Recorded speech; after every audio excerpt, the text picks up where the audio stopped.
Hi friends, hope you are all doing good. நம்மளை யாராவது செக்கை வந்து சைன் பண்ண சொன்னாங்கன்னு வச்சுக்கோங்களேன், அவசரமாக நாம் இவரை மாதிரி எவ்வளோ வேணாலும் போடுறேன். இது எங்கள் டாடிக்கு கஜக் கஜக், இது எங்கள் மம்மிக்கு கஜக் கஜக், இது எனக்கு கஜக் கஜக் சைன் பண்ணக்கூடாது.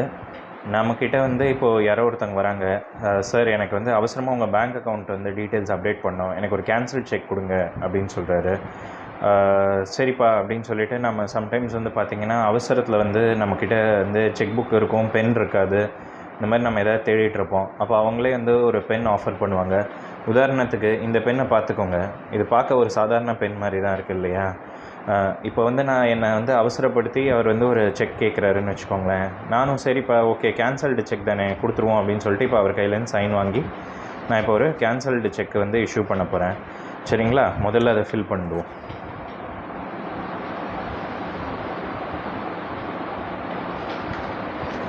இப்போ பாருங்கள், நான் கேன்சல்டு அப்படின்னு சொல்லிவிட்டு இப்போ பண்ணியிருக்கேன்.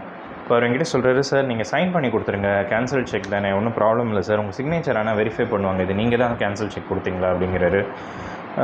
சிக்னேச்சர் தேவையில்லையே, சரி இருந்தாலும் கேன்சல்டு செக் தானே என்ன போகுது அப்படின்னு சொல்லிட்டு நான் இப்போ சைன் பண்ணுறேன். இப்போ நான் சைன் பண்ணிட்டேன் இந்த கேன்சல்டு செக்கை. இப்போ பாருங்கள் மேஜிக்கை பாருங்கள், நான் கேன்சல்டுன்னு எழுதி கொடுத்த அதே செக்கில் பேரை மாற்றி அமௌண்ட்டை ஃபில் பண்ணி அந்த பின்னாடி இருந்த கேன்சல்டுங்கிறது அழிக்கப்பட்டிருக்கு. இப்போ சப்போஸ் என் அக்கௌண்ட்டில் வந்து அந்த பைசா இருந்துச்சுன்னா, இப்போ என்கிட்டேருந்து இந்த செக் வாங்கிட்டு போனவர் வந்து அவரோட பேருக்கோ இல்லை வந்து அவரோட அக்கௌண்ட்டுக்கோ இதை அப்படியே மாற்றி உடனே அவர் செக்கை கிளியர் பண்ணிவிட்டு பேமெண்ட்டை வாங்கிட்டு அவர் போயிருக்கலாம். இந்த மாதிரி ஃப்ராடெல்லாம் நடக்குது. இதை தடுக்கிறதுக்கு தான் ஆர்பிஐ என்ன எடுத்துகிட்டு வந்திருக்குன்னா பாசிட்டிவ் பே சிஸ்டம் அப்படின்னு ஒன்று எடுத்துகிட்டு வந்திருக்கு. இப்போ நீங்கள் தெரிஞ்சுக்க வேண்டியது என்னென்னா, 1 ஆகஸ்ட்லேருந்து 5 லட்சத்துக்கு மேலே நீங்கள் செக்கு கொடுத்தீங்கன்னா நீங்கள் இந்த பாசிட்டிவ் பே சிஸ்டமில் ரெஜிஸ்டர் பண்ணியிருந்தால் மாத்திரம்தான் அந்த செக் வந்து கிளியர் ஆகும். இந்த பாசிட்டிவ் பே சிஸ்டம்ங்கிறது என்ன அப்படின்னா, நீங்கள் இன்னாருக்கு தான் செக் கொடுக்குறீங்க, இந்த அமௌண்ட்டுக்கு தான் கொடுக்குறீங்க, செக் நம்பர் இது, நீங்கள் இந்த டேட்டில் தான் செக் கொடுத்துறீங்க அப்படிங்கிறது எல்லாத்தையும் சிஸ்டம்லேயே இப்போ வந்து பதிவு பண்ணிட போகிறோம். எப்படி சார் நான் இதை பண்ணுறது அப்படின்னு கேட்டிங்கன்னா, உங்களோட நெட் பேங்கிங் அப்படின்னு சொல்லக்கூடிய இன்டர்நெட் பேங்கிங் அப்ளிகேஷன் வழியாகவும் பண்ணலாம், இல்லை மொபைல் பேங்கிங் ஆப் மூலமாகவும் செயலி மூலமாகவும் பண்ணலாம்.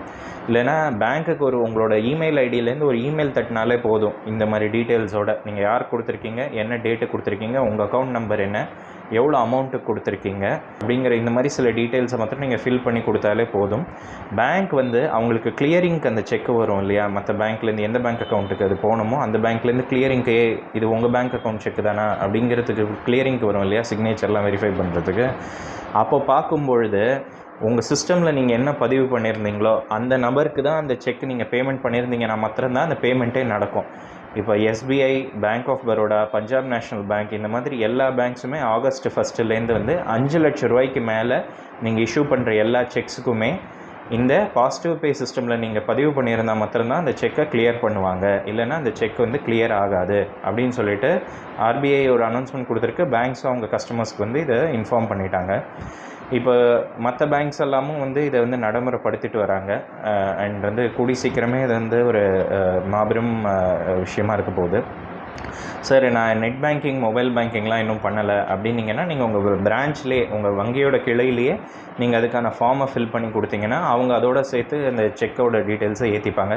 இதை ஏன் பண்ணுறாங்க அப்படிங்கிறதுக்கு நான் ஒரு டெமான்ஸ்ட்ரேஷன் காமிச்சிட்டேன். இந்த மாதிரி ஃப்ராடெல்லாம் அவாய்ட் பண்ணோம் அப்படிங்கிறதுக்காக ஆர்பிஐ எடுத்துகிட்டு வந்த ஒரு இனிஷியேட்டிவ் இது. ஊக்குவிக்க வேண்டியது நம்மளோட கடமை. நம்மளோட பைசா வந்து நம்ம சேஃபாக வச்சுக்கிறதுக்கு நம்ம என்ன ஆப்ஷன்ஸ் இருக்கோ அது எல்லாத்தையுமே ஃபாலோ பண்ணணும். இந்த வீடியோ பதிவு உங்களுக்கு பிடிச்சிருந்ததுன்னா என்னோடய யூடியூப் சேனல் இல்லை என்னோடய ஃபேஸ்புக் சேனலுக்கு சப்ஸ்கிரைப் பண்ணுங்கள். இந்த வீடியோவை லைக் அண்ட் ஷேர் பண்ணுங்கள். நிறைய பேருக்கு இது ஹெல்ப்ஃபுல்லாக இருக்கலாம். தேங்க்யூ. நன்றி, வணக்கம்.